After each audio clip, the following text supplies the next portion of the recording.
ঠাকুরবাড়ির পর্বে আমাদের আজকের রান্না ঠাকুরবাড়ির মেয়ে পূর্ণিমা দেবীর রান্না অবলম্বনে মুরগির কোরমা। এই মুরগির কোরমা অত্যন্ত সুস্বাদু একটা রান্না আর অতি সহজে অপূর্ব অসাধারণ একটা রান্না হচ্ছে মুরগির কোরমা। যে কোনো দিন আপনার গেস্ট এলে বানিয়ে ফেলুন এই মুরগির কোরমা। তো বন্ধুরা, আমরা শুরু করে দিচ্ছি আজকের আমাদের ঠাকুরবাড়ি স্পেশাল একটা দারুণ রেসিপি মুরগির কোরমা। আর সেটার জন্য প্রথমেই আমরা যেটা করব, এখানে যেহেতু 1 কিলো চিকেন রয়েছে বড় বড় পিস করে কাটা, তার জন্য আমি এখানে 10 কোয়া মিডিয়াম সাইজ রসুন বাটা দিয়ে দিলাম চিকেনটার মধ্যে। 2 ইঞ্চি আদা বাটা দিয়ে দিলাম চিকেনটার মধ্যে। এখানে আছে 3 টেবিল স্পুন ধনে বাটা, সেইটাও আমি দিয়ে দিলাম। যেহেতু আমি মিক্সিতে বেটেছি তাই একটু জল জলে হয়েছে।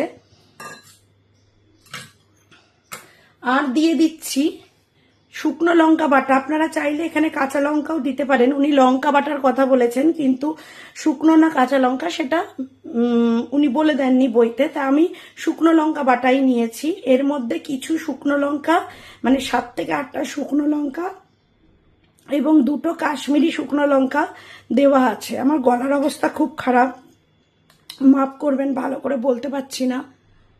এই লঙ্কা বাটা থেকে আমি এর মধ্যে 4 টেবিল স্পুন লঙ্কা বাটা নিয়ে নিলাম। আপনারা ঝালটা যার যার মতো করে খাবেন। আর দিচ্ছি এখানে 200 গ্রাম ফেটানো টক দই। এই দইয়ের জলেই এটা রান্না হবে, তাই দইটা একটু বেশি লাগে।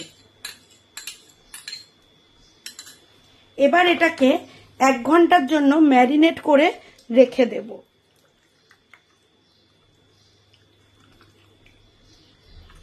আমি যেহেতু মিক্সিতে বেটেছি তাই একটু জল জল হয়ে গেছে। আপনারা যারা শিলপাটায় বাটবেন তারা মশলাটা একটু শুকনো করেই বাটবেন। ভালো করে মেখে নিয়ে 1 ঘন্টার জন্য রেখে দেব। এবার এটাকে সাইডে আমি সরিয়ে রাখবো 1 ঘন্টার জন্য ঢাকা দিয়ে। যতক্ষণ চিকেনটা ম্যারিনেট হচ্ছে ততক্ষণ আমরা পরের কাজটা করে নিই। প্রথমেই আমরা একটা কড়াই নিয়ে কড়াইটাকে ভালো করে গরম করব এবং এতে পেঁয়াজগুলোকে লাল করে ভেজে নেব। উনি অবশ্য পুরোটাই ঘিতে ভাজার কথা বলেছেন, কিন্তু আমাদের হেলথ ইস্যুর কারণে আমি পুরোটা ঘিতে করছি না, কিছুটা সাদা তেল এবং কিছুটা ঘি মিশিয়ে করছি। এখানে আমি 3 টেবিল স্পুন মতো সাদা তেল দিলাম আর 2 টেবিল স্পুন মতো ঘি দিলাম।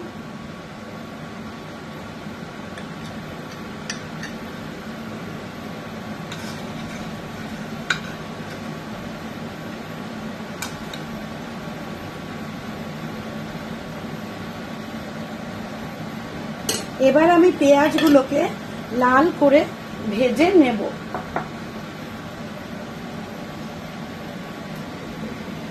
তেলটা গরম হয়ে গেছে, এবার এর মধ্যে আমি পেঁয়াজগুলো ছেড়ে দিচ্ছি।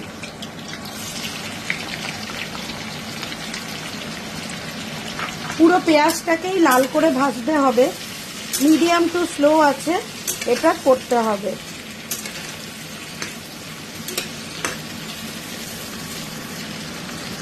পেঁয়াজটা নরম হয়ে এসছে, এই সময় চাইলে অল্প একটু নুন মেশাতে পারেন, তবে এটা বইতে উল্লেখ নেই। এটা আমি নিজেই একটু হালকা নুন মিশিয়ে নিয়েছি। এটাকে পুরো লাল করে ভাজতে হবে। পেঁয়াজটা অনেকটা ভাজা হয়ে গেছে, পেঁয়াজটা পুরো লাল লাল করে সবটাই ভাজতে হবে।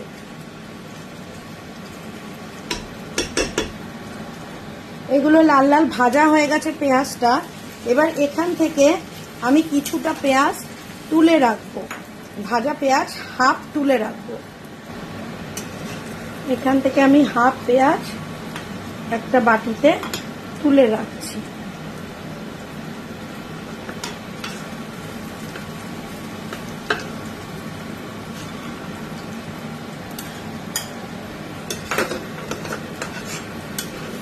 এবার এই বাকি পেঁয়াজ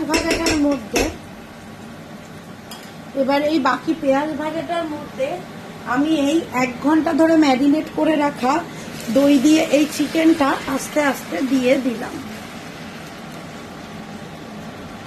দইটা একটু বেশি দিতে হবে, কারণ পুরো চিকেনটাই দইয়ের জলে সেদ্ধ হবে।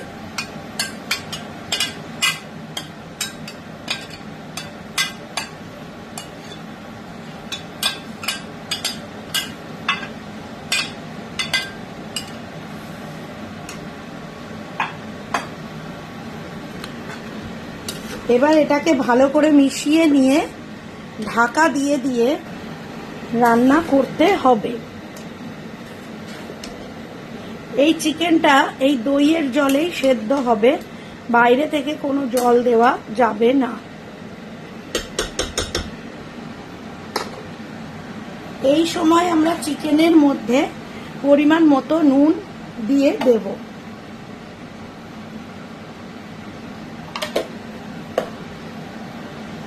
আর দিয়ে দেব 1.5 চা চামচ চিনি।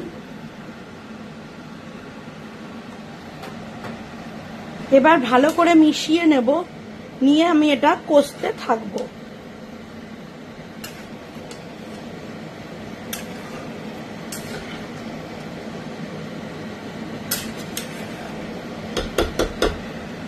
এবার চিকেনটাকে এরকম ঢাকা দিয়ে সেদ্ধ হওয়া অবধি কষবো, তারপর চিকেনটাকে ঢাকা খুলে কষে নেব। চিকেনটা এইভাবে ফুটতে থাকবে, ফুটে ফুটে আস্তে আস্তে জলটা কমতে থাকবে। আস্তে আস্তে ফুটতে ফুটতে মাংসটা সেদ্ধ হয়ে যাচ্ছে এবং এর কালারটাও কি সুন্দর আসছে। রান্নাটা খুব সোজা এবং খুব তাড়াতাড়ি হয়ে যায়। প্রায় 10-15 মিনিট এটা ফুটছে। চিকেনটা সেদ্ধ হয়ে গেছে এবং ঝোলটা প্রায় হয়ে এসছে। এবার আমরা এই সময় 3টে এলাচ, 3টে লবঙ্গ, 1 টুকরো দারচিনি বাটা এইখানে জলে গুলে এর সাথে মিশিয়ে দেব। আর ওই ভেজে রাখা পেঁয়াজটা এবার এর ওপরে দিয়ে দেব।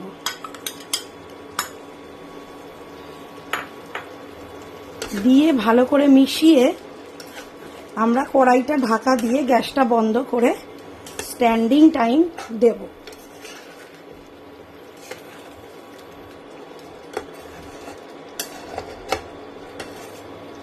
হয়ে গেল আমাদের ঠাকুর বাড়ির মেয়ে পূর্ণিমা দেবীর রান্না অবলম্বনে তৈরি মুরগির কোরমা।